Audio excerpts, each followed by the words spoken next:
안녕하십니까? 안녕하세요. 네, 안녕하십니까? 저는 대구 대교구 박병규 요한보스코 신부입니다. 오늘부터 26주간 우리 여러분들과 그리고 시청자분들과 함께 요한묵시록에 대해서 한번 배워볼까 합니다. 제가 그 프랑스 리옹 가톨릭 대학에서 요한묵시록 거기서 어린 양을 가지고 박사의 논문을 쓰고 왔습니다. 사실 그 논문을 쓴다 그러면 그 한 주제만을 가지고 많이 우리가 연구를 많이 하게 되는데, 요한묵시록 전체에 대해서 우리가 특히 한국에서는 요한묵시록에 대해서 이렇게 전반적으로 다 같이 살펴보는 게 조금 많이 부족하다 이런 느낌이 듭니다.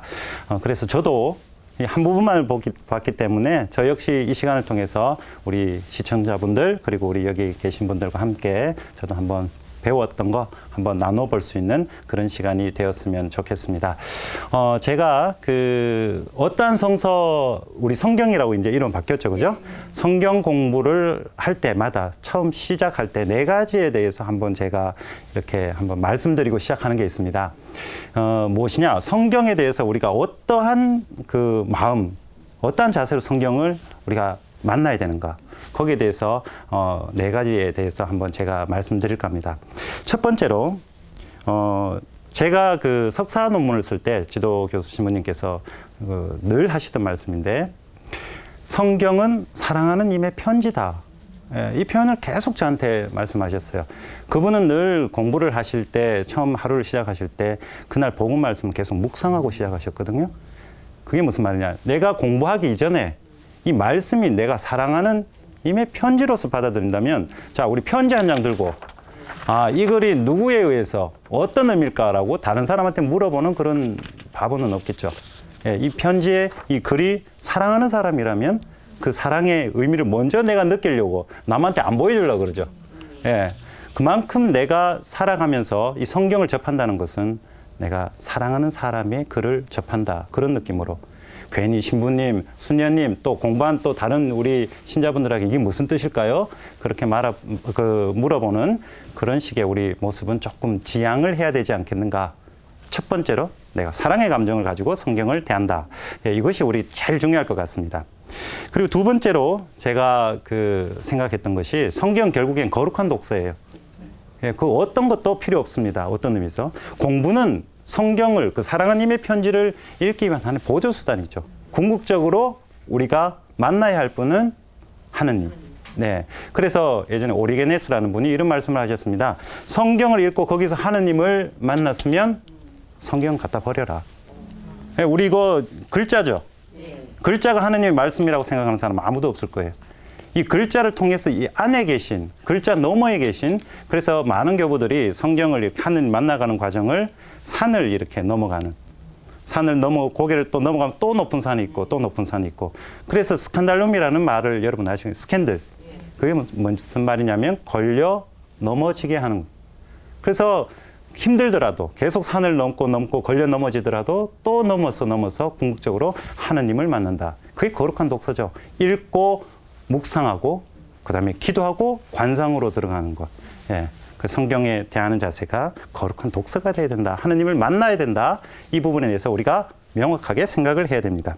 세 번째로, 근본주의적인 성경 해석을 우리가 조금 조심을 해야 된다.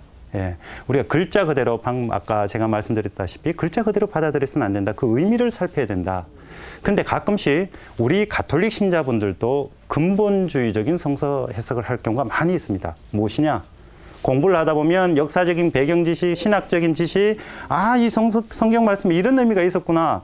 맞는 말이에요. 옳은 소리예요. 그러나 거기에 너무 빠져 있다 보면 다른 사람의 묵상이나 그 글을 통해서, 성경 말씀을 통해서 나 오늘 이런 걸 좋은 걸 느꼈어. 그런 거 쓸데없고 성경의 역사적으로 이런 거고 신학적으로 이런 의미니까 이 성경 말씀은 이것만이어야 돼. 라고 말하는 모습. 이것도 근본주의적인 성경 해석입니다. 어떠한 것이든 간에 말씀은 살아 있습니다. 우리가 요한묵시록 안에서 보면서 예수 그리스도께서 살아 계신 분으로 표현되는 부분인데, 그때 가서 제가 생명에 대해서 말씀드릴 거고, 하여튼 말씀은 살아 있어야 됩니다. 현재. 근데 그 말씀을 우리 역사의 지식 속에, 신학적인 지식 속에 가두어 놓는 것, 이것도 분명히 근본주의적 성경 해석이다. 조심하셔야 됩니다. 네 번째로, 마지막으로 우리는 이 성경 말씀을 읽었으면 어떻게? 우리 삶으로 살아야 되죠. 많은 경우에 저 자신도 마찬가지고 공부하면서 정말 화가 났던 게 매일 한 줄 한 줄 이걸 분석하고 다른 자료 찾아보면서 제가 성경을 읽는 것인지 아니면 내가 책상에 지금 뭘 하는 것인지 되게 이렇게 스스로 만족 못하는 그런 아주 답답함이 있었습니다. 다른 사람들은 성경 말씀을 실제 삶을 살아가는 것 같은데 맨날 그 도서관에 앉아 책상에 앉아가지고 내가 못하나 이런 반성을 할 때가 많았거든요. 그리고 우리 신자분들은 이 성경 말씀을 읽고 우리 모두죠. 여기는 성직자, 평신도 구분 없습니다. 우리 모두가 말씀을 살아야 된다. 살지 못할 바에야 성경은 우리가 별 의미가 없다. 하느님이 살아라고 성경 말씀 남겨주셨던 것이지 읽고 공부하고 그냥 가만히 있으라고 성경 말씀 주신 건 절대 아니거든요. 자, 이런 네 가지 관점을 가지고 우리가 요한묵시록을 한번 접근해 보고자 합니다. 요한묵시록, 네, 어떻습니까? 처음에 요한묵시록이라는 단어를 딱 들었을 때 우리 이렇게 방송한다고 여기 오셔가지고 요한묵시록 강의가 있으니까 근데 오셨을 때 느낌이 어떠셨어요? 어렵다는 느낌. 어렵다. 왜 어려울까요? 내용이 다른 성경과 다르게 네. 난해하게 되어 있고 난해하게 되어 있고 이해하기가 조금 힘들게 되어 네. 있어서 어렵다는 맞습니다. 생각을 많이 합니다. 네.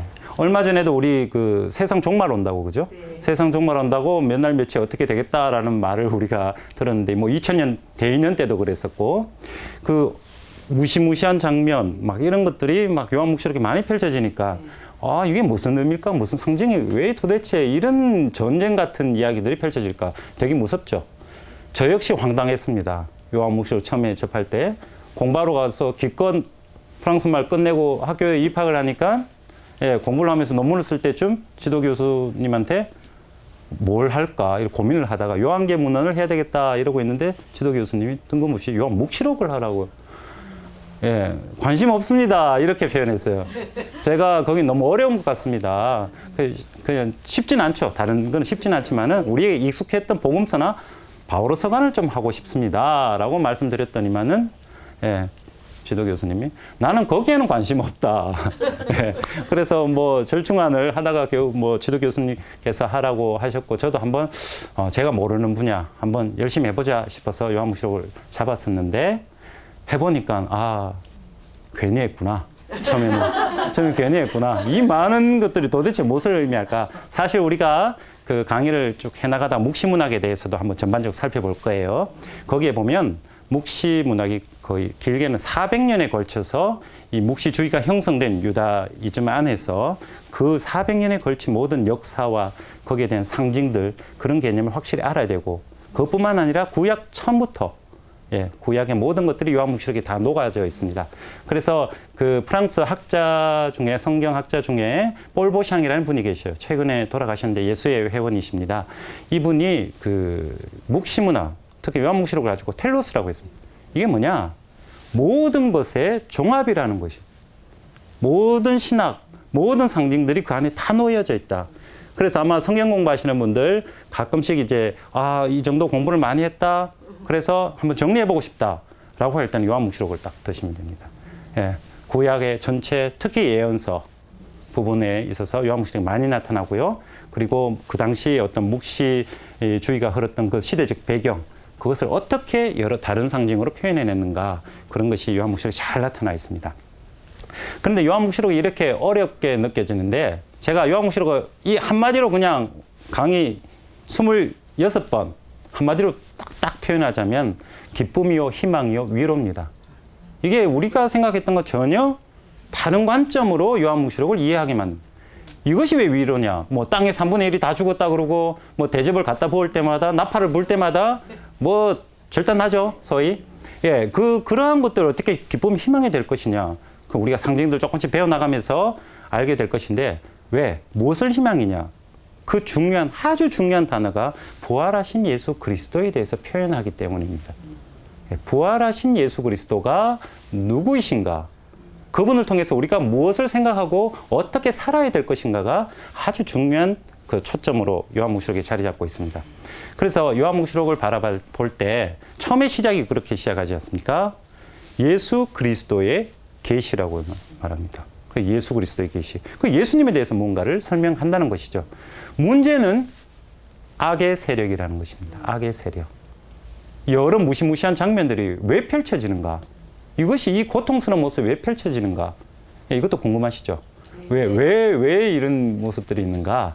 예, 이런 것들에 대해서 차근차근 26번을 통해서 한번 살펴보고자 합니다. 예, 그래서 우리가 제가 방금 말씀드렸던 그 예수 그리스도의 계시라는 단어를 가지고 먼저 한번 요한묵시록 전체에 대해서 의미가 무엇인지를 한번 먼저 보도록 하겠습니다. 자, 제일 중요합니다. 이 부분이 제일 중요한 게 예수 그리스도의 계시. 예.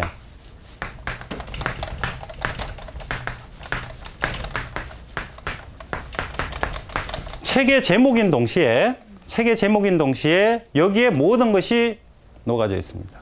자, 이 단어부터 한번 잘 보시기 바랍니다. 자, 우리가 먼저 봐야 되는 건 예수 그리스도를 일단 내버려 두고요. 내버려 둔다고 너무 이렇게 예수님을 함부로 하는 것 같은 그런 느낌이 있습니다만은 조금 내려놓고 계시도 조금 내려놓고 제가 저 대구 사람이라가 이런 게 잘 발음이 안 돼요. 예수 그리스도의 계신가? 뭐 하여튼 요거는 글로 보이시니까 그죠? 여기 요 부분에 대해서 먼저 문법적으로 설명을 해드리면 보다 더 무엇을 의미하는가 잘 예수 그리스도에 대한 계신데 이것이 그리스 말의 문법의 제네티브라는 어떤 용법이 있습니다. 이것을 번역을 할 때 무엇에 뭐 이렇게 번역합니다. 근데 여기가 뭐 나의 집이다 그러면 나의 집. 그 성경 같은 거 말씀의 책 이렇게 되죠. 자, 나의 집이라는 것과 말씀의 책이라는 것에 대해서 한번 비교를 한번 해볼게요. 나의 집일 때 그 나는 주체죠. 집주인이죠. 이 집이 내 집이라는 거죠.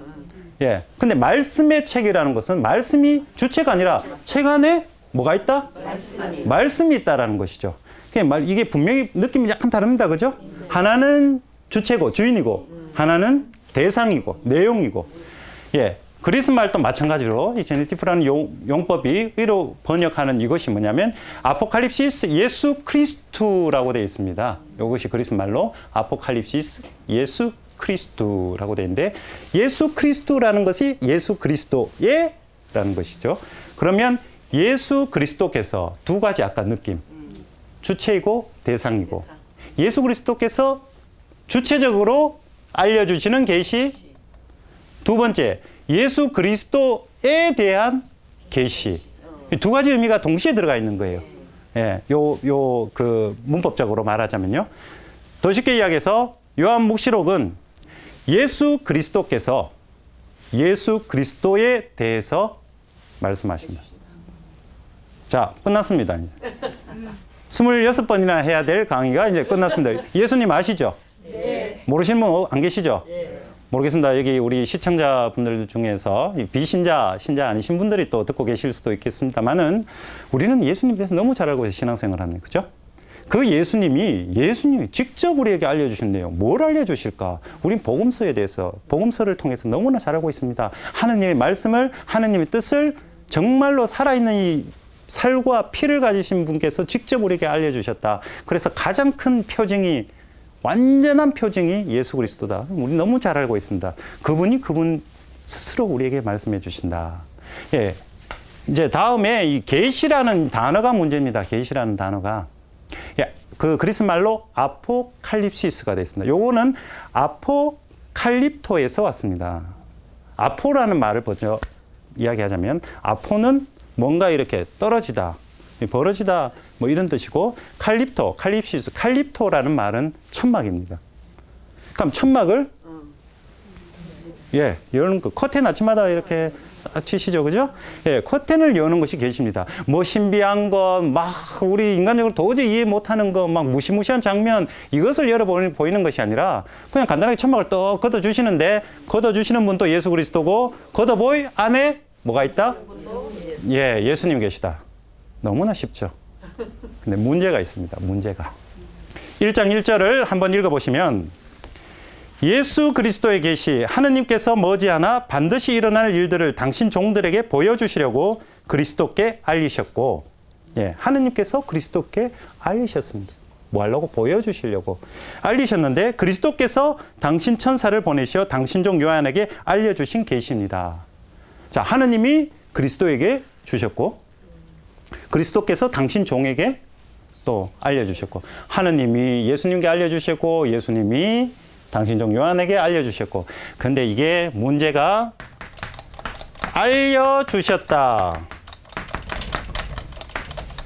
우리말 성경에는 알려주셨다가 똑같이 씁니다. 하느님이 그리스도께 알려주셨고 그리스도께서 당신 종 요한에게 알려주셨다. 근데 이것이 단어가 두 가지로 쓰여요. 첫 번째 단어는 그리스 말이 우리는 똑같이 번역을 했지만은 첫 번째 하느님이 그리스도에 알려주실 때는 그냥 왜 우리가 뭐 어떤 이런 사실을 이런 사건을 알려주셨다 이렇게 어떤 사건을 모르는 것 알려주셨다. 그냥 우리가 뭐 지식적인 거나 정보적인 거죠. 주고받지 않습니까? 그런 개념인데 두 번째 이거 첫 번째 너무 쉽고 두 번째는 기호하다입니다. 이 세메이온이라는 단어가 있습니다. 세메이온. 세메이온이 뭐냐? 영어로 말하면 사인. 우리 뭐 신호등 보면 빨간불은 뭐 어떻게 하라고요? 서라. 뭐 파란불 가라. 뭐 이런 사인이 있죠. 우리 사인도 막 하지 않습니까? 자, 알려주신 거는 이것을 그대로 이렇게 하나님은 그리스도에 주셨는데 그리스도께서 우리에게 인간 종 요한에게 줄 때는 요거를 표징화, 기호화해 버리는 거예요. 단어가 다르게 두 개로 쓰입니다. 근데 우리는 이제 알려주셨다라고 이렇게 하나로만 번역을 했는데 차이가 있습니다. 자, 예수님께서 예수님에 대해서 우리에게 알려줘 천막을 또 걷어놨는데 인간들이 바라보기에는 어떻게 돼 있다? 상징화, 기호화, 표징화되어 있는. 자, 빨간불을 보고 서라라는 의미를 우리가 발견했는데 내 눈앞에 빨간 것만 있는 거예요. 그럼 빨간 것만이 문제가 아니라 그 뒤에 서라라는 그만 서시오라는 그런 의미까지 내가 파악을 해야 되거든요. 그러면 모든 것이 이렇게 상징화, 기호화되어 있으면 그 자체가 중요한 것이 아니죠. 그 넘어 있는 의미가 중요한 것이죠. 그래서 요한복음서 전체는 하느님께서 그리스도에게 예수님께 주신 그 어떤 계시의 본질적인 내용 그것 자체를 우리가 쉽게 얻을 수가 없어요. 모든 것이 우리 눈에는 표징화되어 있고 상징화되어 있기 때문에 그럼 상징의 원래 의미를 제대로 깨달아야 된다는 것입니다. 그 의미를 찾기 위해서 우리가 노력을 해야 된다는 것이죠. 여기서 우리가 묵상할 게 하나 있습니다. 성경의 모든 내용, 특별히 요한묵시록에 나오는 내용 아무리 공부해도 결국에는 그것이 상징의 수준이다. 표징의 수준이라는 것이죠. 예수님이 하느님으로부터 받은 예수님이 곧 하느님이고 하느님이 예수님이지만은 그분 이 위격끼리 주고받는 그 계시의 본질 본래의 것은 우리가 죽었다 깨나도 어떤 의미에서 알아들을 수가 없는 것이죠. 우리가 죽으라고 공부를 해도 우리가 정말 평생을 바쳐서 계속 책상에 앉아 있어도 결국에는 표징적인 내용만을 우리가 알 수 있다.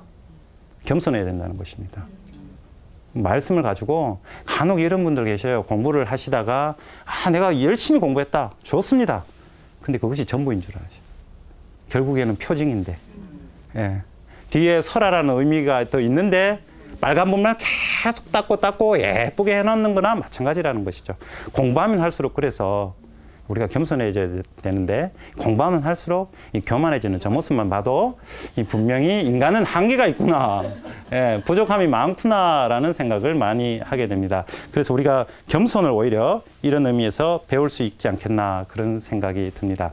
자, 예수 그리스도의 계시 하나님께서 예수님에게 알려주셨는데 그 알려주신 것을 우리는 기호화해서 우리 놓여져 있다. 이러한 기호화했는 묵시록, 요한묵시록 전체의 장면들 어떻게 구성되어 있는가 잠시 보면 결국에는 이 구성이 되는 게 결국에는 예수님에 대한 내용이죠. 예수님에 대한 그런 계시 내용이니까 어떻게 구성되어 있는가. 보통 우리가 요한묵시록의 그 상징들을 처음에 열어 보이는 순간이 6장부터입니다.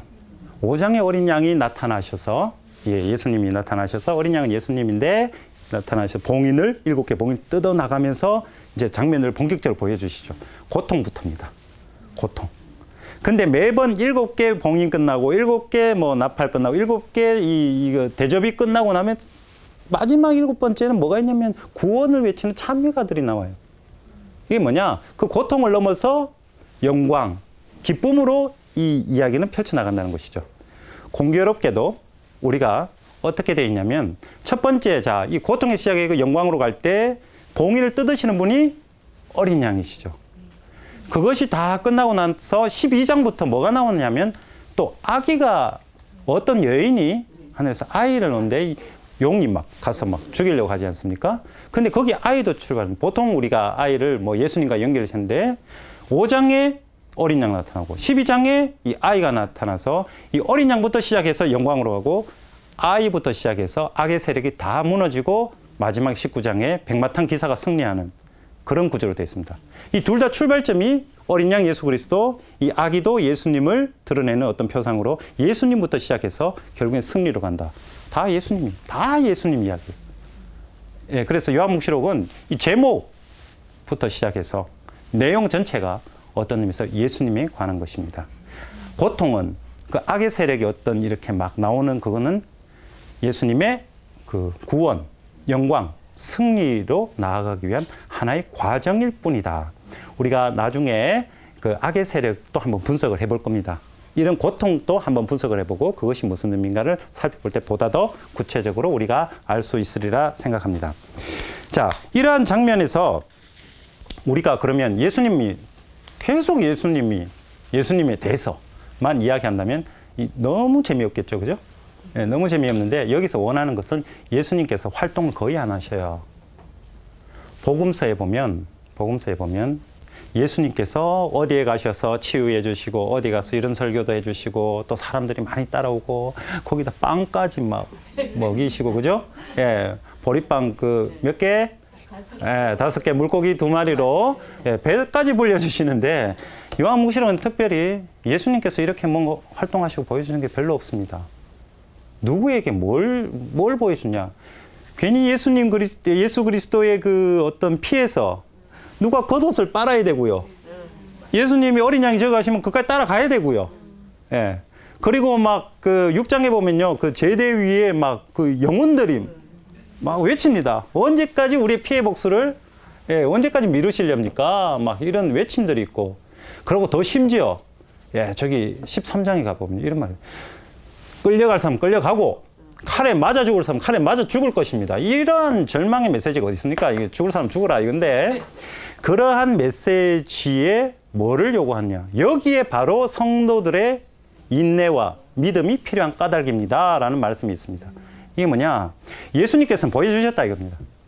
예수님께서는 나임을, 내가 누구? 하느님임을, 하느님이 소위 승리하셨음을 보여주셨으니까 이제 너희들의 몫이다. 너희들 어떻게, 내 길을 보여주셨으니까 너희들 따라올 거냐 말 거냐. 이 문제를 우리에게 바로 말씀하시고자 요한묵시록에 그런 예수님이 나타난다. 그래서 마지막에 그런 예수님을 따라가려는 이 성도들, 이런 사람들이 외칩니다. 주 예수여 오소서. 그러니까 뭐 경상도식으로 하면 오야 내 곧 갈게라고. 예. 근데 이게 참 씁쓸하면서도 계속 기다려야 되는 게 오야 갈게 했는 게 언제입니까?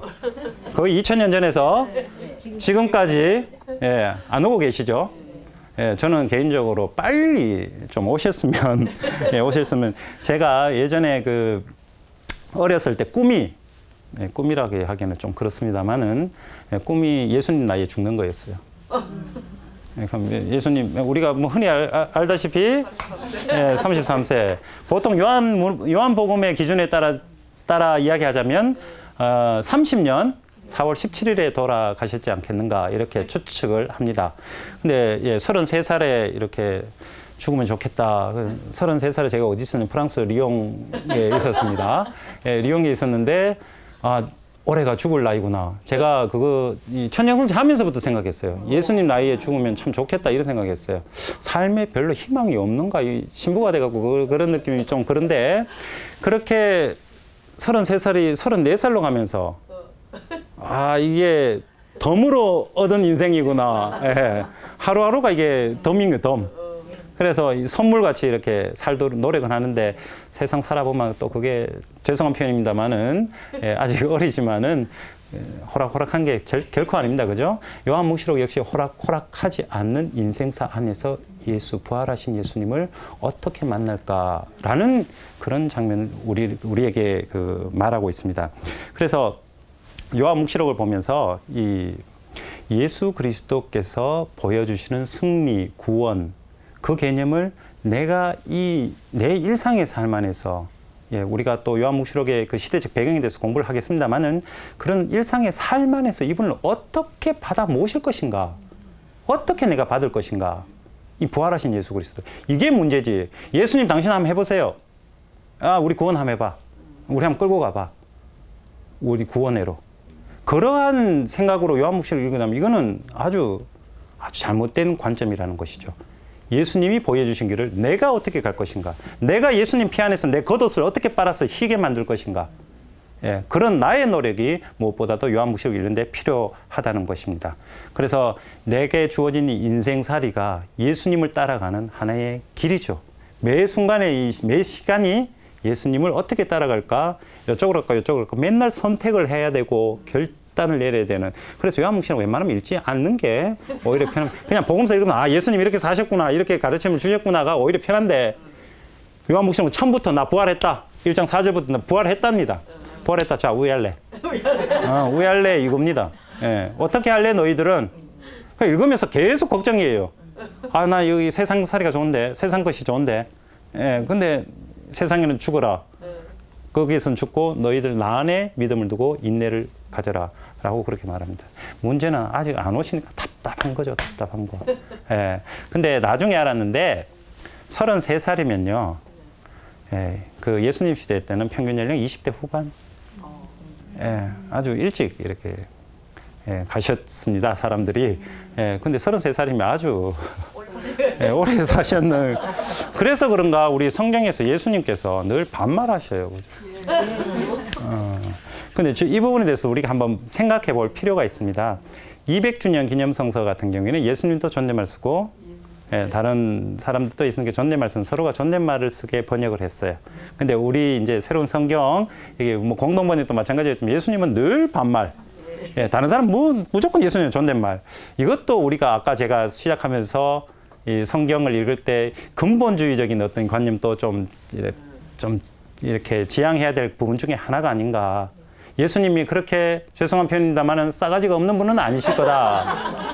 예수님께서는 분명히 정의를 위하신 분이고, 그렇게 막대하시는 분은 절대 아니신 분이시다. 진리 자체이신 분께서. 그래서 우리가 이 존댓말 반말의 문제가 아니라 이렇게 계급적으로 상하를 나누고, 당신이 우리와 함께 오셔서 벗이라 그러셨는데, 그죠? 우리 그런 평등한, 서로가 존중하는 그런 개념의 성경을 읽어야, 그런 예수님 만나야 되지 않겠는가. 자, 그래서 우리가 이런 처음부터 끝까지 예수님 중심의 어떤 이 전체 흐름입니다. 아직까지 우리는 분석도 안 했어요. 이 26번의 강좌 중에 첫 부분은 우리가 계속해서 제가 말씀드리는 부분이 요한묵시를 어떤 관점에서 봐야 되느냐라는 주제별로 계속 나갈 거예요. 한 중간쯤 지나고부터는 본격적으로 텍스트 안으로 들어갑니다. 그래서 2장, 3장, 4장, 5장, 6장, 7장, 13장, 이렇게 19장 막 읽어 나갈 거예요. 읽어 나가면서 구체적으로 보고, 지금은 전체적인 관점을 이렇게 크게 보는 것입니다. 자, 그럼 예수님 중심이라면 예수님에 대한 이야기가 담겨 있는 구절을 한번 짧게나마 한번 살펴볼 필요가 있다. 결국에는 예수님에 대한 신앙 고백의 글을 드리겠죠. 예수님이 이런 분이시다. 예수님께서는 이렇게 우리에게 무언가를 주신다라는 분. 그런데 아까 다시 한번 강조하지만 무엇을 주시는 분으로서가 아니라 예수님은 제안해 놓으신 분. 그 다음에 우리가 어떻게 해야 될 것인가의 그런 문제다. 제안된, 요한묵시를 의해서 소개된, 표현된, 상징화된 그 예수님은 어떤 분인가를 우리가 봐야 됩니다. 들어가기 전에 우리의 관점을 한번 다르게 생각해 볼 것이, 이것은 제가 박사 논문 쓰면서 지도 교수님이 늘 또 이렇게 저에게 말씀하신 부분인데, 자, 우리가 미사 중에 보게 됩니다. 보라, 하느님의 어린 양. 보라는 우리 요즘 빠졌죠, 이제 새로운. 제가 유학 가기 전에 보라 있었는데 갔다 오니까 보라가 없더라고요. 우리 신자분들이 하도 잘 봐가지고 이제 보라가 필요 없는지 모르겠어요. 자, 우리가 예수님 몸을 들고 하느님의 어린 양, 세상의 죄를, 요한복음 1장에 있는 말입니다. 그죠? 자, 구원을 예수님께서, 하나님께서 우리에게 주시죠. 주신다, 받는다, 치유를 받는다, 뭔가를 받는다, 예수님으로부터 뭔가 받는다라는 데 너무 익숙한 나머지 이 대목을 잘 한번 보십시오. 하느님의 어린 양, 세상의 죄를 없애시러. 주시는 분이 아니라 무언가를 없애러 옵니다. 이거 한번 묵상 많이 해볼 필요 있습니다. 제가 논문 지도 받으면서 지도 교수님 이거 이상하지 않느냐. 우리는 무언가를 자꾸 준다. 요한묵시록 처음에 출발점도 하느님께서 예수 그리스도에게 알려주셨고, 예, 그 다음에 상징화해서 우리 예수 그리스도께서 종교인에게 이렇게 주셨고, 이 개념에 익숙해져 있는 우리는 예수 그리스도가 없애는 그런 생각을 잘 안 해요. 오히려 우리가 받으려는 것 때문에 자꾸 이것저것을 자꾸 내 앞에 갖다 놓다 보니까 실상 하느님은 저기 계시는데 하느님께 못 나가고 이것 때문에 막혔어요. 성경 공부도 우리 지식 뭔가 좋은 게 많이 걸 앞에 놓지만은 여기에 막혀서 어떤 의미에서 진짜 오늘 내 앞에 오시는 하느님을 못 만날 수 있겠다. 이것을 먼저 걷어내야 됩니다. 걷어내고 무엇을 해야 되는가? 없애면서 자꾸 없애면서 하느님께 나아가려는 노력. 사실 우리 창조설화에 아담과 하와가 처음에 빨가벗고 있었어요. 그죠? 완전히 옷을 입지 않고 있었는데 선악과를 따먹고 난 후에 숨긴단 말이죠. 숨어 있고 가죽 옷을 입게 되고, 이것이 뭐냐? 하느님과 거리가 생겼다는 것입니다. 완전히 나체로 있는 것은 하느님과 거리가 없다. 이제 하느님과 일치되어 있다. 그런데 우리는 우리가 자꾸 갖다 놓으면서 계속 욕심을 부고 어떤 것에 노예가 되면서 얽매이면서 하느님을 잊어가는 것. 없애야 돼. 없애는 작업부터 먼저 해야 돼. 없애고 텍스트를 꼼꼼히 쳐다봐야 되는 것이죠. 그래서 1장 4절에서 7절까지 먼저 한번 보면서 예수 그리스도를 어떻게, 어떤 분으로 먼저 소개했는가, 우리가 요한복음 전반에 걸쳐 이게 제일 중요한 부분인데 어떤 예수님인가를 한번 보겠습니다. 1장 4절에서 7절까지 보면요. 한번 쭉 읽어보겠습니다. 요한이 아시아에 있는 7 교회에 이 글을 씁니다. 지금 또 계시고 전에도 계셨으며 또 앞으로 오실 분과 그분의 어조 앞에 계신 7 영에게서 또 성실한 증인이시고 죽은 이들의 맞이이시며 세상 임금들의 지배자이신 예수 그리스도에게서 은총과 평화가 여러분에게 내리기를 빕니다. 자, 요한이 서간문 형식처럼 인사하는 말이 우리 바오로 서간에 많이 보게 됩니다. 그죠? 그 형식 비슷한 것을 여기에 넣으면서 문제는 실컷 예수 그리스도에 계시는데 지금 우리가 발견하셨는지 모르겠습니다. 삼위일체가 나옵니다. 삼위일체가. 예. 그래서 지금도 계시고 전에도 계셨으며, 자, 여기도 약간만 번역을 약간만 바꾸도록 하겠습니다. 앞으로 오실 그러면 지금입니까? 미래입니까? 미래 느낌 들죠?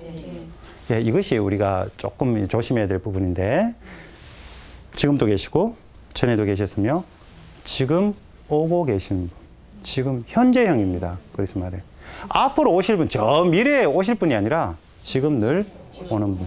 하느님 이름이 뭡니까?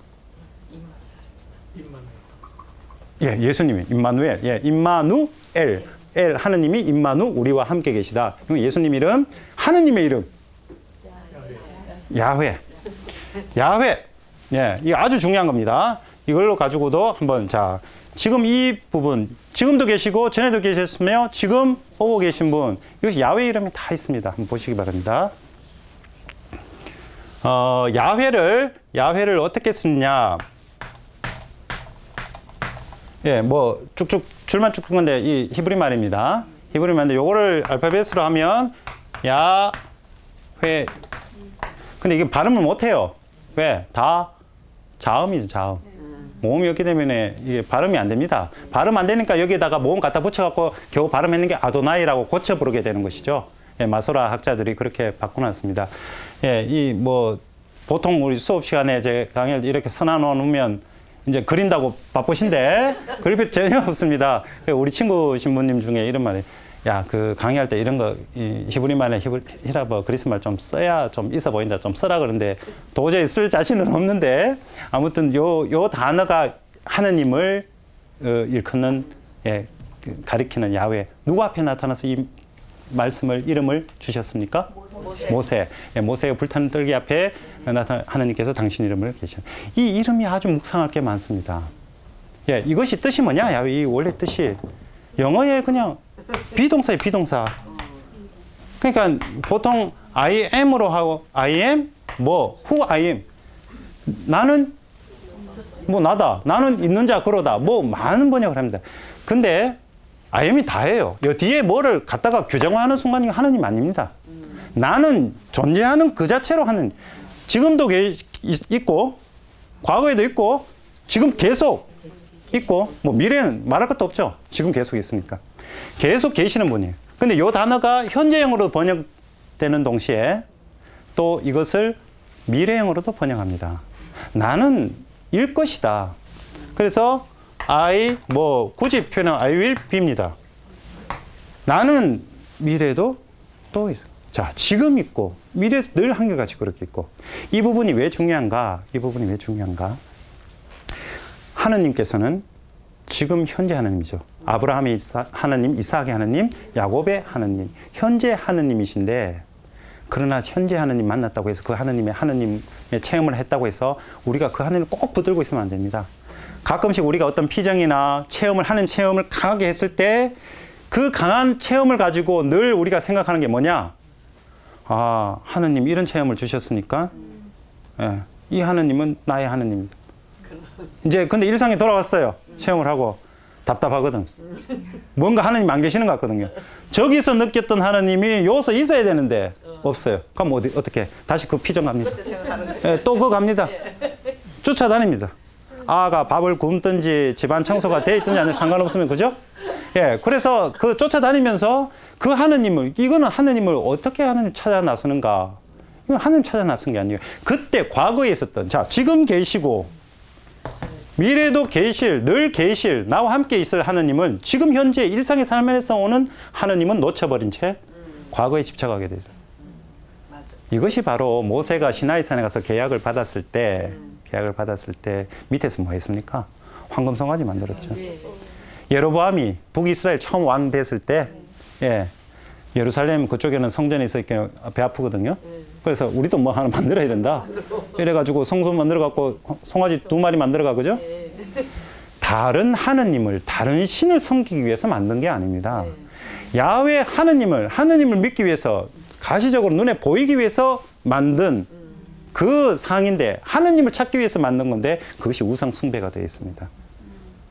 우리가 생각해야 되는 것 우상 숭배 이것은 멀리 있는 것이 아니라 내가 믿는 하느님에 대해서 내 체험이 너무 강하면 강할수록 그때 오히려 조심하셔야 돼요.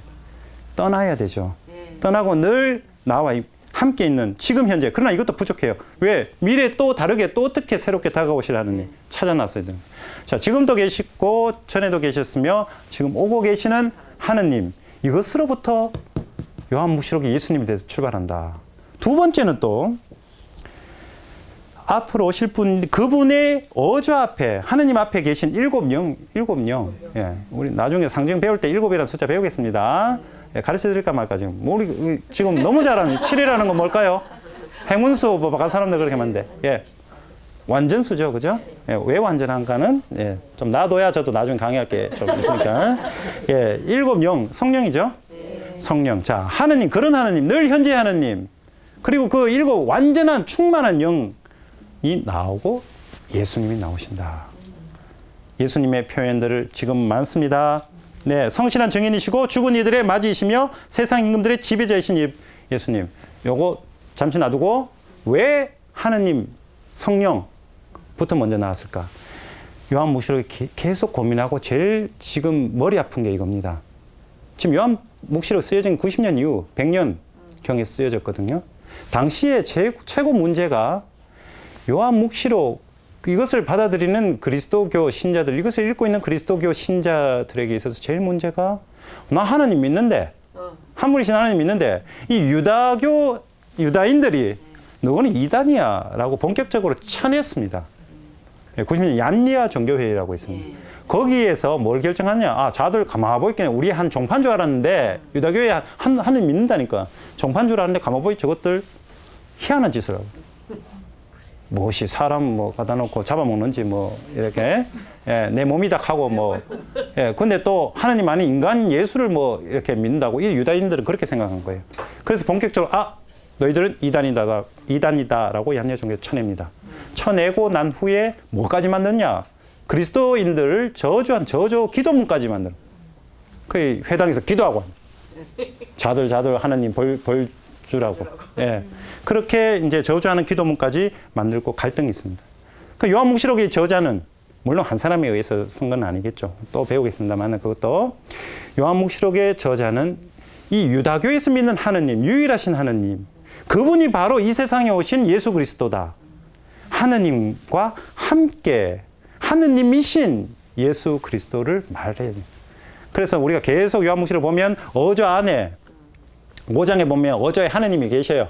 어저에 앉으신 분. 그 한가운데 어린 양이 있대요. 가능합니까? 여기 의자에 앉아 계신데 그 한가운데 또 뭐가 포개져 있는 거예요. 왜 이런 표현을 썼는가? 어저에 앉으신 분과 예수님은 한 분 하느님이시네요. 예. 그러니까 그것을 강조하기 위해서 계속해서 이렇게 하느님과 같이 엮는. 그리고 성령께서 당면 예언의 영이 또 예수 그리스도의 영이라고 또 나중에 표현이 있습니다. 성령과도 함께. 그래서 삼위일체이신 분을 우리가 자꾸 강조하기 위해서 요한묵시록은 이렇게 예수님을 소개하는 것입니다. 거기에 보면 예수님께서는 바로 성실한 증인이시고 죽은 이들의 맞이시며 성실한 증인 또 쉽게 얘기해서 하느님을 증거하는 하느님이 하느님을 증거하는 요한복음에서 우리가 너무나 많이 봤습니다. 내 안에 하느님 있고 하느님 안에 내 있고 뭐 우리가 알아듣기 힘든 뭐 표현을 씁니다만은 결국에는 하느님과 나는 하나다라는 게 요한복음에 있죠. 두 번째 죽은 이들의 맞이시며 부활하셨다는 것입니다. 부활하신 그분 하느님이 오셔가 하느님을 온전히 드러내시고 다시 하느님이 부활해서 영원히 살아가신다. 부활하신 예수 그리스도. 그리고 세상 임금들의 지배자이시. 이 지배자라는 표현이 저는 약간 좀 부담스럽습니다.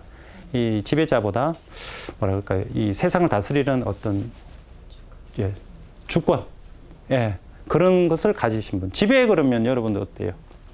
막 누르려는 억압하려는 게 있잖아요. 자유로우신 하느님께서 우리에게 자유의지를 주신 분께서 지배하시면 좀 그렇죠. 그분의 통치 원리가 세상의 모든 나라에 가득하다. 그래서 부활하신 예수님께서 다스리시는 모든 세상을 다스리신다. 바로 그분의 인사를 지금 요한이 전하고 계십니다. 자, 여기서 중요한 포인트. 예수 그리스도는 하느님이시다. 두 번째, 예수님은 부활하셨다. 그리고 세 번째, 이 부활하신 예수님을 따라서 세상이 변해된다. 그분의 통치권을 우리가 받아들여야 된다. 이 세 가지 어떤 요소를 위해서 요한묵시록은 다 예수님에 대해서 표현하고 있습니다. 바로 이렇게 부활하신 예수 그리스도에 대해서 요한묵시록 전체는 아까 말씀드렸던 세 가지 그 포인트에 대해서 계속해서 반복해서 여러 가지 상징을 통해서 우리에게 말씀해 주시고 계신다. 제일 중요한 게 부활하신 예수 그리스도다. 다시 제목으로 돌아갔어. 우리가 그래서 지워버렸네요. 그죠? 예수 그리스도의 계시라고 돼 있죠. 그죠? 예수 그리스도에 대한 내용을 우리가 상징화해서 특별히 부활하신 예수 그리스도에서 우리가 알아들어야 되는 것이 바로 요한묵시록을 통해서 해야 할 일이다라는 것입니다. 그런데 이것 역시 우리만이 지금 알아들을 문제가 아니라 당시 요한묵시록이 쓰여져 있었던 그 시대, 그리고 이 요한묵시록을 읽었던 그 그리스도교 공동체에서 널리 선포됐던 내용입니다. 요한묵시록 1장 3절을 보면요. 어떻게 되어 있느냐. 이 예언의 말씀을 낭독하는 이와 그 말씀을 듣고 그 안에 기록된 것을 지키는 사람들은 행복합니다. 그때가 다가왔기 때문입니다. 라고 되어 있습니다. 자, 여기서 잘 보시기 바랍니다. 말씀을 낭독하는 이 단수. 그 말씀을 듣고 그 안에 기록된 것을 지키는 사람들 복수. 이것이 뭐냐? 요한묵시록이 몰래 숨어가서 마치 이렇게 신기한 내용, 계시 내용을 막 몰래 보는 그런 개념이 아니라 어떤 사람이 낭독을 합니다. 공동체 앞에서. 부활하신 예수 그리스도께서 이런 분이십니다. 우리 찬미합시다. 찬송가 부르고 막. 우리가 다음 시간에 찬송가 찬미했던 부분을 한번 볼 건데 그런 것을 막 외치면서 자, 듣고 있는 분 여러분 공동체 앞에 그죠? 미사 시간에 독서와 복음 낭독 그렇게 생각하시면 되겠습니다. 이러한 부활하신 예수 그리스도 공동체 앞에 널리 퍼져야 된다. 그래서 7개 교회 편지로 또 형식으로 우리가 이 요한묵시록을 처음에 보게 됩니다. 2장 3장에서 그죠? 부활하신 분을 공동체 안에서 함께 읽는 그 말씀을 한 사람이 낭독을 하면 그 말씀 들은 우리는 말씀을 어떻게 해야 된다? 지켜야 된다. 말씀 지키기가 뭡니까?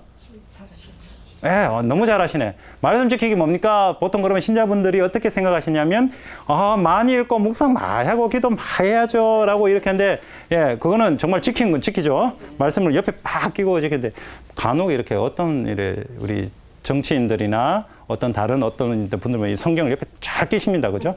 그게 중요한 것이 아니라 제일 중요한 것은 말씀의 실천입니다. 지키다라는 동사, 내가 꼭 붙들고 있다. 말씀의 중요 핵심은 부활하신 예수 그리스도를 내가 꼭 품고 있으면서 그 부활을 살아내는 것입니다. 살아내셔야 됩니다. 그래서 요한묵시록을 읽으시면서 내가 이 부활을 어떻게 살 것인가, 이 말씀을 부활하신 예수님을 어떻게 품고 그분을 어떻게 드러낼 것인가, 거기에 대해서 우리가 깊게 생각을 많이 하셔야 됩니다. 그래서 우리가 조금 더 배워나가면서 그런 예수님이 어떤 분이시기 때문에 우리가 어떻게 살아야 되는가, 이런 것들을 생각하시면서 요한묵시록을 쭉 읽어나갔으면 좋겠습니다. 자, 오늘 수업은, 오늘 강의는 여기까지. 다음 시간부터 또 더 예수님이 어떤 분인가를 좀 알아나가는 그런 시간을 갖도록 하겠습니다. 네, 수고하셨습니다. 감사합니다.